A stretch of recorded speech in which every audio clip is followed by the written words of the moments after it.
कोणी राज्यकर्ता अमरपट्टा घेऊन येत नाही आणि या देशाच्या जनतेसमोर हुकुमशाही किती मोठा असला तरी ज्या वेळेला सगळे लोक एकवटतात तेव्हा हुकुमशहाचा अंत होतो.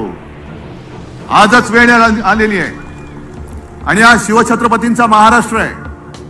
आपला जो इतिहास आहे, आपला इतिहास हा तोडाफोडा आणि राज्य करा असा जर का असेल तर जो आपल्यामध्ये फूट पाडतोय त्याला तोडा फोडा आणि त्याच्या छाताडावरती राज्य करा हे दाखवून देण्याची वेळ आलेली आहे.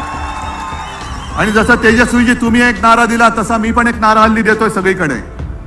कारण ते जे म्हणतात अबकी बार, मी म्हणतो अबकी बार भाजपा. आणि त्याची सुरुवात ही आजपासून झालेली आहे. आणि मला खात्री आहे शिवतीर्थावरून जेव्हा रणशिंग फुंकलं जातं, हातामध्ये मशाल घेऊन रणशिंग आपल्याला महाराष्ट्रामध्ये फुकायचं आहे. आणि मुंबईतून एखादी गोष्ट जेव्हा बोलली जाते तेव्हा संपूर्ण देश त्या रस्त्यावरून चालतो, त्या वाटेवरून चालतो. म्हणून आपल्या लोकशाही रक्षणाची आजपासून ही लढाई सुरू होते.